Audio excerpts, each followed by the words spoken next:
Higher secondary pass কৰা আৰু class 12ৰ ছায়েন্সৰ ষ্টুডেণ্টছৰ ফালৰ পৰা মোক এটা বিশেষ অনুৰোধ আছিলে যে তেওঁলোকে জানিব বিচাৰিছিলে যে আমাৰ অসমত সমগ্ৰ নৰ্থ ইষ্টত বৰ্তমান থকা যিকেইখন ইঞ্জিনিয়াৰিং কলেজেছ আছে তাৰে ভিতৰত আটাইতকৈ ভাল কোনখন হয় আৰু সেইবাবে মই প্ৰথমখন ইনষ্টিটিউশ্যন যিখন হৈছে scholars institute of technology and management SITM এইখনত ভিজিট কৰিব আহিছোঁ যাতে আপোনালোকক মই জনাব পাৰোঁ যে ইয়াত ফেচিলিটিজ কি আছে কি সুবিধা আছে যিখিনি আপোনালোকে লৈ আপোনালোকে এটা ভাল ডিগ্ৰী ইঞ্জিনিয়াৰিং ডিগ্ৰী পাছ কৰি কেনেকৈ ইণ্ডাষ্ট্ৰীত এটা ভাল প্লেচমেণ্ট লাভ কৰিব পাৰে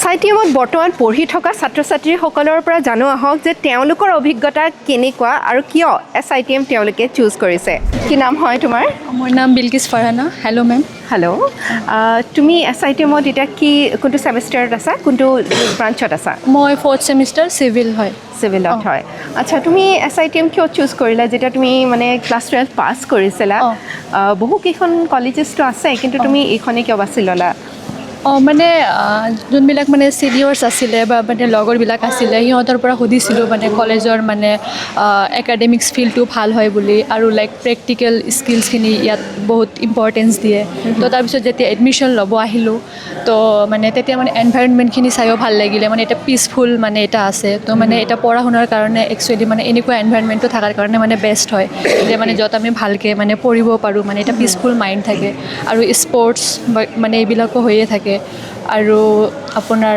এই ছেমিনাৰ্ছবিলাক আহে মানে আমাৰ চিভিল ৰিলেটেড মানে কিছুমান ইণ্ডাষ্ট্ৰী আহে মানে বৰাক ভেলী কেইদিনমান আগতে মানে বৰাক ভেলীৰ পৰা এই আহি গ'লে CEO মানে বৰাক ভেলী চিমেণ্ট কৰ্পৰেটৰৰ পৰা তো এইবিলাক বস্তুৱে মানে কাৰণে মানে ইণ্টাৰেষ্টেড হৈছিলোঁ মানে ইয়াত এডমিশ্যন তোমাৰ পৰা জানিব বিচাৰিম যে তুমি এতিয়া কোনটো ব্ৰাঞ্চত আছা চিভিল অ'কে আৰু চিভিলত এতিয়া তোমালোক মোৰ বহুত মানে অভিজ্ঞতাৰ পৰা কৈছোঁ যে এইটো দেখা যায় যে পঢ়াই থাকে কিবা এটা কিন্তু ইণ্ডাষ্ট্ৰীত লাগে কিবা এটা চ' সেই যিটো মানে গেপ তুমি ভাবিছানে যে SITMে সেই গেপটো ফিল কৰে হয় নিশ্চয় ইণ্ডাষ্ট্ৰীৰ যিবিলাক লিডাৰ আছে CEO হ'ব পাৰে তেওঁলোক আহে ইয়াতে আহি আমাক সেই বৰ্তমান কি চলি আছে ইণ্ডাষ্ট্ৰীত সেনেকুৱাবিলাক আমাক নলেজ দিয়ে আৰু তুমি এতিয়া কোনটো মানে ছেমিষ্টাৰত আছা মই 8th চেম তোমাৰ এতিয়ালৈকে কিবা প্ৰেক্টিকেল ইণ্টাৰ্ণশ্বিপ ক'ৰবাত গৈছা নেকি হয় ক'ত গৈছা মই PWDত কৰিছোঁ ব্ৰিজত কৰিছোঁ এনেকৈ ছামাৰ আৰু উইণ্টাৰ ইণ্টাৰ্ণশ্বিপ আমাৰ কৰা হয় আৰু ইয়াতে আমাৰ কলেজত প্ৰেক্টিকেল নলেজৰ ওপৰত বহুত বেছি গুৰুত্ব দিয়া হয় আৰু ছফ্টৱেৰৰ ওপৰতো আমি অট'কেড শিকিছোঁ ষ্টেট প্ৰ' শিকিছোঁ মানে মৰ্ণিং ভাগত আমাৰ ক্লাছবিলাক কৰায় ইভিনিং আমাৰ প্ৰেক্টিকেলবিলাক কৰায় তো ইয়াতে আহি মানে প্ৰেক্টিকেল নলেজ বহুতখিনি হৈছে আৰু আমাৰ আৰু তোমাৰ পৰা জানিব বিচাৰিম কি হয় তোমাৰ নাম নমস্কাৰ মোৰ নাম ধ্ৰুৱজ্যোতি ডেকা অ'কে আৰু কোনটো ব্ৰাঞ্চত আছে কোনটো semester 6th semester civil engineering okay so' যদি মই সোধোঁ যে would you recommend SITM to your juniors definitely কৰিম কাৰণ আমাক কলেজে আমাক ইমানখিনি সুযোগ দিছে ইমানখিনি চান্স দিছে যে আমি কেনেকৈ বস্তুবিলাক আমি কম্পিটিশ্যন ৱৰ্ল্ডত আমি কেনেকৈ এইটো ফেচ কৰিব লাগে বা ধৰি লওক আমাৰ যিমানখিনি এক্সপিৰিয়েঞ্চ গেইন হৈছে আমাক ফেকাল্টিবিলাকে যিমান আমাক সহায় কৰিছে বস্তুটো তুমি ভাবা নেকি যে SITM বাকীবিলাক যিবিলাক ইঞ্জিনিয়াৰিং কলেজেছ আছে তাতকৈ পৃথক বেলেগ মানে why SITM is better why do you think so' definitely কাৰণ বেলেগ ইণ্ডাষ্ট্ৰিজবিলাক আমাৰ ইয়াতে আহে ছেমিনাৰ্ছ কণ্ডাক্ট কৰা যায় ৱৰ্কশ্বপছ দিয়া যায় যিটো আমাক মানে এক প্ৰকাৰ কনফিডেঞ্চটো বহুত বিল্ড হৈ যায় মানে তাৰ লগতে আমি এপ্ৰক্সিমেটলি আইডিয়া পাওঁ যে আচ্ছা কোনটো ক'ত কি স্কিলছ দৰকাৰ হয় আচ্ছা আমি কিমান মানে এতিয়া মানে সেইটো কাম কৰিব লাগে মানে ভালেখিনি আইডিয়া আমাৰ এষ্টাব্লিছ এটা হৈ যায় মানে okay while you are pursuing your course yes okay definitely thank you হয় thank you so much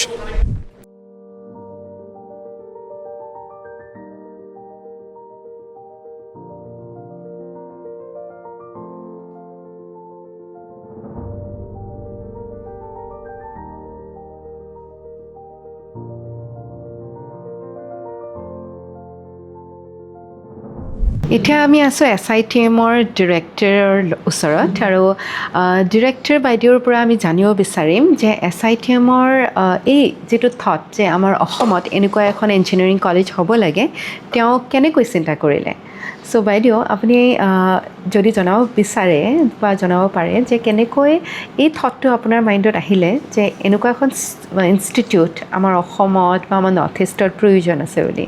Thank you, first of all. Actually, আমাৰ পৰিচয়টো প্ৰথমতে হ'ল স্কলাৰ্ছ একাডেমি। স্কলাৰ্ছ একাডেমি হ'ল আপোনাৰ 1993-94 তেতিয়া আৰম্ভ হৈছিলে for coaching engineering and medical entrance এক্সপিৰিয়েঞ্চৰ কাৰণে। তেতিয়া কিন্তু অসমত বা নৰ্থ ইষ্টত ষ্ট্ৰাকচাৰ্ড কোচিং বুলি একো নাছিলে। তেতিয়া এই আমাৰ যেনেকৈ আগতে অৰ্থডক্স টিউশ্যন যোৱা হয় তেনেকৈ আমি টিউশ্যনত যাওঁ, টিউশ্যনত যিখিনি পঢ়া হয় সেইখিনি লৈ পেলাই এণ্ট্ৰেঞ্চ এক্সামিনেশ্যনত বহে, কিন্তু দেট ইজ নট এনাফ। তেনেকৈ সেইটো হোৱাৰ কাৰণে number of success rate was not that good, আৰু IIT-টো কেতিয়াও নাপায়, মানে বহুত চেষ্টা কৰে। So' I would take the name of mister Sudip Lodhiyar, because he was the one যোন পায়নিয়াৰ হয়, তেওঁৱে ফাউণ্ডাৰ হয়। তেওঁ মানে প্ৰথম যেতিয়া গ্ৰেজুৱেশ্যন কৰি মাষ্টাৰ ডিগ্ৰী কৰি জেনেৰেলি এটা টেণ্ডেঞ্চি থাকে আমাৰ ইয়াৰে মানুহ এটা জব চাবলৈ মুভ আউট, আৰু ইয়াতে যিহেতু তেতিয়াও ইমান প্ৰস্পেক্টটো নাছিলে, চ' মুভ আউট কৰা, that is the first option, Delhi, Bangalore, Tamil Nadu. So' he also' wanted to do something, so' he also' moved out. So' চাউথত যেতিয়া গৈছে তেতিয়া দেখিছে যে তাতে এটা ভাল ষ্ট্ৰাকচাৰ্ড হেৰি আছে, কোচিং ইনষ্টিটিউট, ধুনীয়াকৈ ষ্টুডেণ্টবোৰে এক্সট্ৰা টাইম দিয়ে, এফৰ্ট দিয়ে, আৰু খুব বেছি ফ'কাছড হৈ পেলাই পঢ়ে। সেইকাৰণে তেওঁলোকৰ ছাকচেছ ৰেটটো বহুত ভাল, আৰু IITians are mostly from that region. Absolutely. So he thought, why not these things in our place? Because he saw, then it was only few institutes like FITZI, Brilliant Tutorials, remember? I am of that age, like I passed out in 2006. Okay. So I heard about this institution. There was like Akash, there was Scholars, and there was FITZI. FITZI. These were the ones. Only few things. So he thought, since there was nothing structured, why don't we try this rather than FITZI coming and giving this thing. Of course, FITZI came later on. তো তেওঁ ভাবিলে এতিয়া he was not that resourceful, a simple guy doing his masters, the strength was his pen and his talent that he had got. So' he এটা সৰু room এটা ভাড়া ল'লে আপোনাৰ ৰেয়াবাৰীত। তেতিয়া তেওঁ মানে আৰম্ভ কৰিলে যে কোচিং, মানুহৰ ইমান কনচেপ্টটো নাথাকে, কোচিং আৰু কিয় কৰিব লাগে, আমিচোন ল'ৰা ছোৱালীক 12ত ইমান ধুনীয়াকৈ তেওঁলোক ভাল ৰিজাল্ট কৰিছে, টিউশ্যন ভাল ভাল টিচাৰৰ তাত কৰিছে।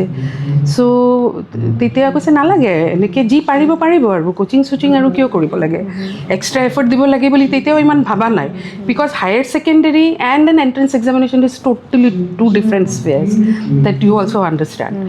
চ' তেওঁ মানে ক'লে আৰু আপুনি চাই লওক, ইয়াতে দি পেলাই যদি money was not the thing, we need success and show' them কি টেলেণ্ট আমাৰ ইয়াতো আছে, they only need someone to mentor them.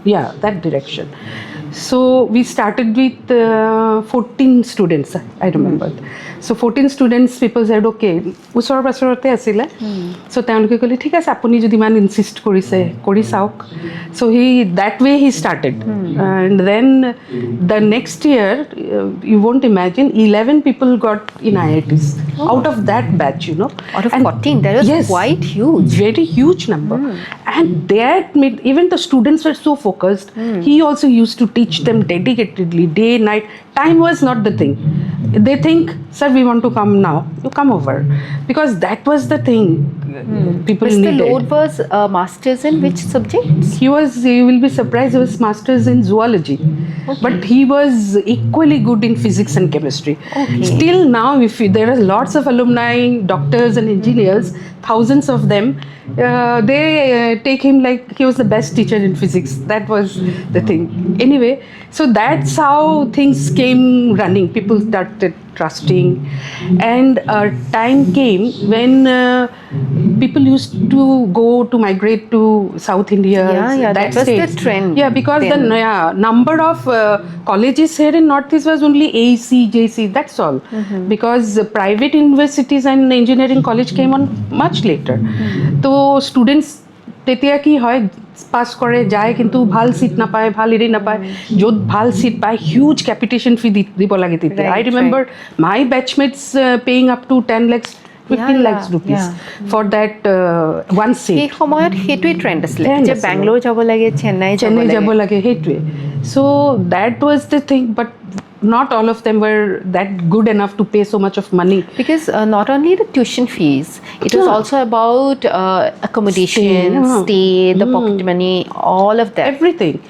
So they started then he thought, by that time we had covered a long distance. We had our own places in one is next to Cotton College in if you can remember, in Panbajar itself. Then we had another place in Bangaghar, and the number of students were very overwhelming. It was to the tune of thousands, and the result was all top 10 in GMC and for all Scholar Academy alumni. So that thought came, and we were not like hoarding money for doing something else, because education was the basic thing that came to us. Student first, that was the thing. So whatever money was accumulated from the fees, and the fee was quite low. There were lots of students who couldn't even pay for the fees and stay, but very talented. So wave off was also there. So that way we brought in like that. And once we all sat and say, why can't we have an institution where people can, at least who are not been able to pay, মানে ইমান পইচা দি বাহিৰত যাব নোৱাৰে, হেৰি কৰিব নোৱাৰে, তেওঁলোকৰ কাৰণে এটা ইনষ্টিটিউট এটা যদি কৰিব পাৰি, ইঞ্জিনিয়াৰিং যদি কৰিবই লাগে. So that thought came like that when people said it was not possible, even though there were very good and talented students, it was not possible ki bahirat jabo, thakibo, poribo, ako ahibo. So for those people, that came to our mind, can't we have an engineering college which can be supported by Scholar Academy? The students' fees can support this institution. So we started planning for this institution in 2008. Took some small steps. লাহে লাহে তাৰপিছত আমাৰ banking SBI আছিলে, তেওঁলোক approach কৰিলোঁ, আমাক loan লাগিব এনেকৈ এটা কামৰ কাৰণে. চ' things came together, fell into place, and everything fell in place, and then this institution came into being 2010. So nice. It was really, really inspiring, ma'am, listening to you. আৰু বাইদেউৰ পৰা আমি জানিব পাৰিলোঁ কোনটো এনেকুৱা কথা আছিলে যিটোৱে তেওঁক ইনস্পায়াৰ কৰিলে, তেওঁক প্ৰেৰণা দিলে, দুয়োগৰাকীকে, যে SITM নিচিনা এটা ইনষ্টিটিউশ্যন আমাৰ গুৱাহাটীত প্ৰতিষ্ঠা কৰক, আৰু ইয়াৰ পৰা আজি কেৱল শিক্ষা প্ৰদান কৰাই নহয়, শিক্ষা কেনেকৈ প্ৰদান কৰিব লাগে আৰু প্ৰকৃতাৰ্থত কেনেকৈ আমাৰ ষ্টুডেণ্টসকলে তাৰ পৰা লাভান্বিত হয়, তেওঁলোকে এটা ভাল জব প্লেচমেণ্টটো পাব পাৰে, তাৰ ওপৰত তেওঁলোকে ধ্যান দিলে। আৰু কেৱল তেওঁলোকে তাতো সুখী হৈ থাকিব পাৰিলে হয়, এটা কোচিং ইনষ্টিটিউটতে সীমাবদ্ধ হৈ থাকিব পাৰিলে হয়, কিন্তু তেওঁলোকে আৰু চিন্তা কৰিলে যে বৰ্তমান আমাৰ যিসকল অসমৰ ছাত্ৰ ছাত্ৰী আছে, তেওঁলোকৰ কি সমস্যা আছে আৰু কেনেকৈ তেওঁলোকৰ কাৰণে এটা সমাধান উলিয়াই আনিব পাৰি। চ' SITMৰ এটা ডাঙৰ প্লাছ পইণ্ট হৈছে যে তেওঁলোকে কেৱল পঢ়াটোৱেই নহয়, তেওঁলোকে এইটোও ধ্যান দিয়ে যে যিখিনি পঢ়ি আছে সেইখিনি বৰ্তমান সময়ত যিটো ইণ্ডাষ্ট্ৰী চলি আছে বা ইণ্ডাষ্ট্ৰীৰ ডিমাণ্ড আছে, সেই তাৰ লগত কিমানখিনি তেওঁলোকে সংযোগ কৰিব পাৰে। নহ'লে এটা ডাঙৰ সমস্যা ৰৈ যায় যে একাডেমিক্সত পঢ়াই থাকে কিবা এটা, কিন্তু জবছ যেতিয়া চাৰ্চ কৰিবলৈ এজন ষ্টুডেণ্টে যায়, তেতিয়া বহুত সমস্যাত পৰে যে যিখিনি ইণ্ডাষ্ট্ৰীত আচলতে স্কিল বিচাৰি থকা হৈছে সেইখিনিৰ বিষয়ে তেওঁলোকে অৱগত নহয়। এতিয়া SITMলৈ অহা বা SITMৰ লগত জড়িত হৈ থকা দুজন এনেকুৱা ইণ্ডাষ্ট্ৰী এক্সপাৰ্টছৰ লগত আজি আমি কথা পাতিম, যাতে আপোনালোকেও জানিব পাৰে যে কিয় SITM বেলেগতকৈ অলপমান বেলেগ। So I'd like to come to you first and would love to know in what particular field that you're currently working in, and what are your vision with respect to being in collaboration with SITM. So hi, I'm Jaydeep. So in the past, I've had my own software engineering experience. I did my engineering undergrad, worked with companies like Google, Vedantu, Jio as a software engineer. Did this program in open source called the Google Summer of Code twice. In my final year of college itself, I started this project, which was a side project back then, but then decided to build it full time, raised capital from ventures, and yeah, like that's exactly what I'm doing. I also led engineering at companies, at VC funded companies like Curie Money. So yeah, that's majorly it. So just to summarize, having a software engineering background, then transitioning into a full-time founder, I think the journey has been pretty interesting, full of ups and downs, as a journey of an entrepreneur should be. And yeah, like it's been super fun, building your own thing, building something that people need and are using and are loving primarily.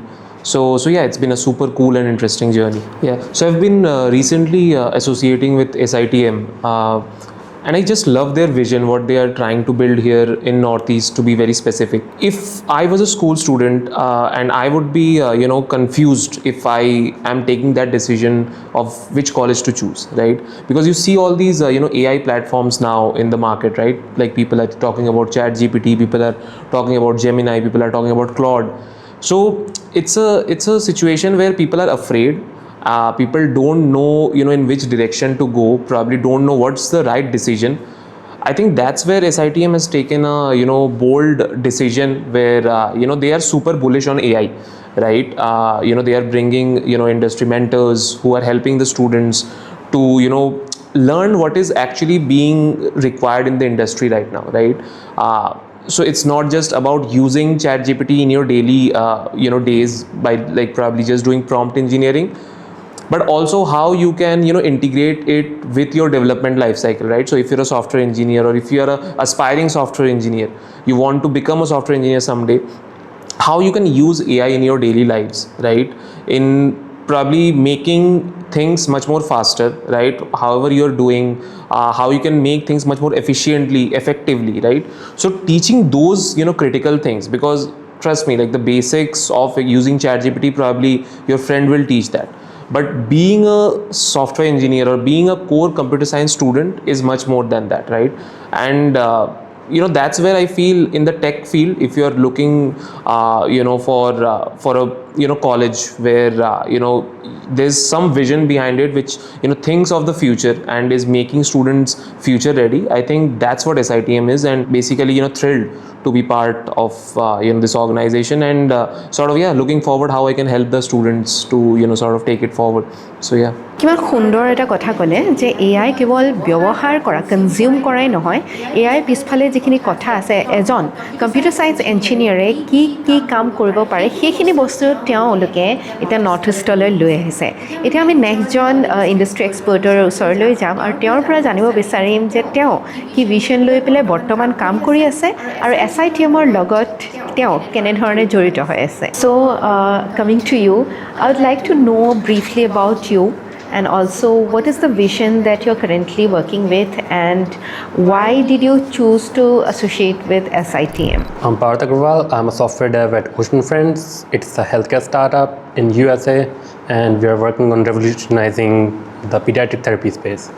I did my undergrad at IITB Varanasi, and ever since then, from my first year, I've been involved with open source. I've been part of Google Summer of Code twice and LFX, and I believe in giving back to the communities that I've been a part of. I'm currently serving as the mentor and admin for Vectel, and the things that drive me are communities. How much can I give back? How much can I contribute to the tech and the people? তাৰমানে এনেকুৱা ধৰণৰ intelligent আৰু যিসকল tech experts আছে, যি এই ফিল্ডটোত কাম কৰি আছে আৰু বিভিন্ন একদম টপ নচ কোম্পানীজবিলাকৰ লগত বিভিন্ন ক্ষেত্ৰত জড়িত হৈ আছে, আৰু তেওঁলোকে একচুৱেলি বুজি পাইছে, জানিছে যে বৰ্তমান সময়ত যিখিনি প্ৰযুক্তিৰ প্ৰয়োজন আছে আমাৰ দেশখনৰ বা আমাৰ সমাজখনৰ, আমাৰ কমিউনিটিটোক আৰু আমাৰ প্ৰব্লেমছবিলাক ছল্ভ কৰিবৰ কাৰণে তেওঁলোকে ইতিমধ্যে কাম কৰিছে কিছুমান ভাল ভাল কোম্পানীজবিলাকৰ লগত, আৰু তেওঁলোকৰ বহুতো নিজৰ ক্ৰিডেঞ্চিয়েলছ আছে। IITsৰ পৰা পাছ আউট, তাৰপিছত নিজে টেকত কাম কৰিছে, তাৰপিছত টেক ষ্টাৰ্টআপছ বিল্ড কৰিছে। এনেকুৱা ধৰণৰ যি এক্সপাৰ্টিজ লৈ আনে আৰু এই ধৰণৰ নতুন যুগৰ প্ৰযুক্তিৰ লগত যোগ কৰোৱা মই ভাবোঁ SITM হৈছে একমাত্ৰ ইনষ্টিটিউট যি এনেধৰণৰ নতুন আৰু মানে একদম ইন'ভেটিভ এপ্ৰ'চ এটা লৈছে চ' আপোনালোকৰ হাতত এতিয়া মই ডিচিশ্যনটো এৰিলোঁ যে আপোনালোকে যদি এখন কলেজ বিচাৰি আছে এখন ইঞ্জিনিয়াৰিং ইনষ্টিটিউট বিচাৰি আছে আপোনালোকে SITM কিয় চুজ কৰিব লাগে